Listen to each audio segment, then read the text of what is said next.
So I don't have a proper spray booth or spraying system. I don't have a spraying system at all, really. I don't have spray guns and a compressor. One day that would be nice.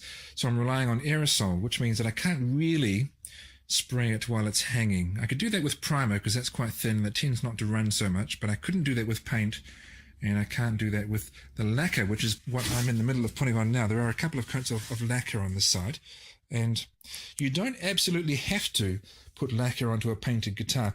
Lacquer is just paint. It's paint that's clear, and it serves a couple of purposes. It, well, number one, provides protection for the paint that's not clear, and it also makes your guitar nice and shiny, and both of those are good enough reasons to do it. So I have, and I've sprayed it on quite thick and allowed it to pull up. It's drying now. I did this yesterday so I can touch it, although I won't, just in case I make marks.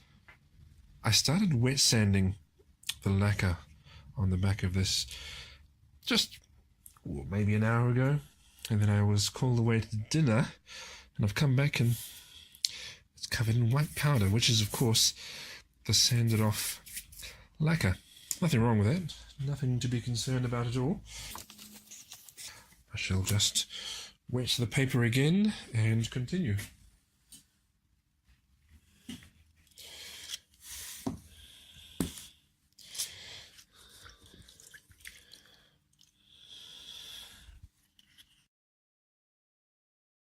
Now that I've dried it off, you can use the light just to see areas where it's not flat.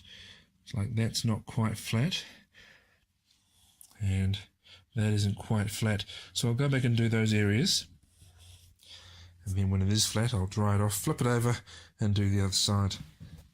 Actually, before I flip this over, I'm going to go up another grade. That was 800 grit sandpaper before. Now I've moved up to 1200 grit, and this is as high as I'll go before resorting to polish. Now I am going just over the edges here with the 1200. I wouldn't have done it with anything coarser, and I'm trying not to press too hard when I do it. This is encouraging. It's all still nice and white, no paint coming off.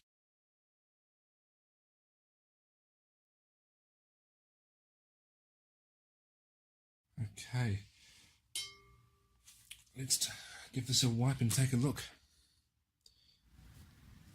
Well, I'm, to use a word we use in this part of the world and others, I'm really stoked. That's come out really well. It's got a very flat, completely matte finish at the moment. I guess you could call that a satin.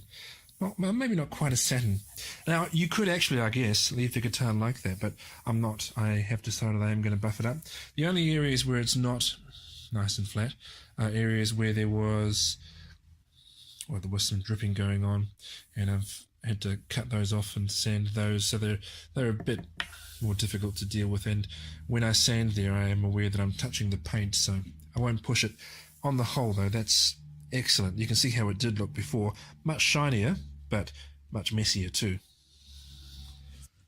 Okay, so I'm about to put some cutting compound onto the pad of my polisher, and I'm told by some people who know what they're talking about on YouTube that it pays just to keep the surface a little bit moist, because things will start to heat up.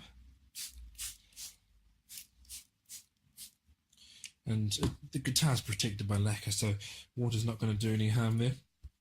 And I've got a separate polishing pad which I'm going to use afterwards for the cream polish, because this is obviously going to have cutting compound on it, which is smoothish, but certainly more abrasive than the cream polish. And what would be the point of putting a finer compound on there when you've already got the more abrasive stuff there? So don't contaminate.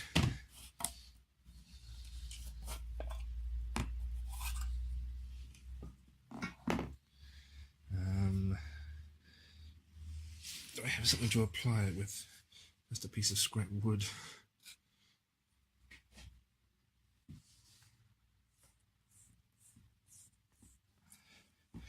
And I'm also told, and I guess it sounds like it makes sense, that you treat the polisher like a toothbrush. So you don't put the paste on there, just like you wouldn't put paste on your teeth. You put the paste on the brush. Got my polisher on the lowest speed.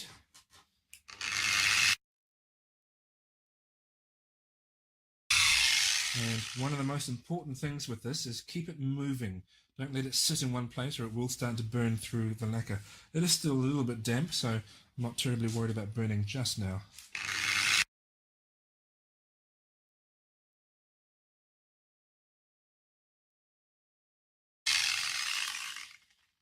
Okay, and that's not really getting particularly warm, so that's good. What have we got here? It's a slightly shinier version of what was there before, which I guess is the point. It's like using an ultra fine sandpaper.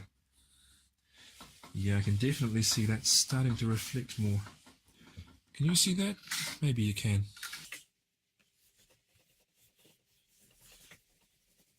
It looks like you would expect your guitar to look if you'd had it for 10 years.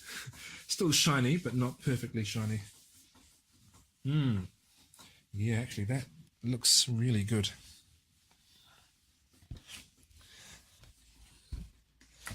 I'm not wild about the fretting stage of the process, but this is proving to be one of the stages that I like, because you can see results quite quickly. And, well, I think we all like that. And this time, we'll do the same thing, but with cream polish, which is finer again. You can go even finer than cream polish. I don't have anything finer than cream polish, but some people do get a very fine scratch remover as well. I'll see how this looks. I suspect I'll be happy with how this turns out, but we'll see.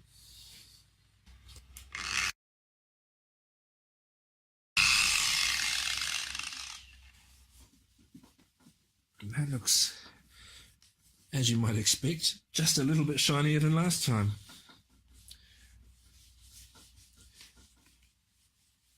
I may spend a bit more time with that, just to polish it up a little more, but that's a nice looking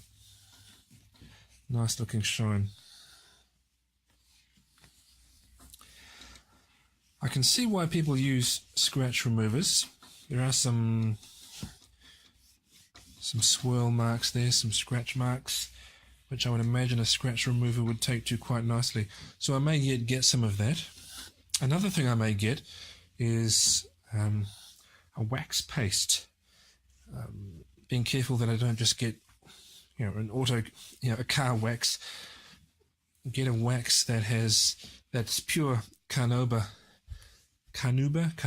I'm not sure how it's pronounced, wax. Yeah, but I like that. It's looking good. And I will definitely go for the scratch remover. I'll bring you back when I have done this process on both sides of the guitar and done my best to do it on the sides as well. It's looking okay, isn't it? Now let me describe my current problem. There's always a problem. It was an oversight at the time that I forgot to drill the string holes through the body.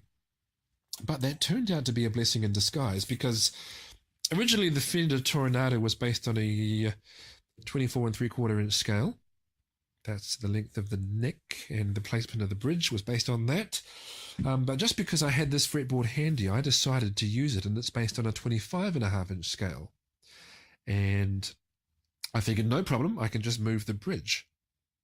And now, had I, back near the start of the process, already drilled the string holes, I couldn't have easily moved the bridge. So it ended up being a good thing that I hadn't. You can hear how sick I am. That's not going to keep me from the guitars.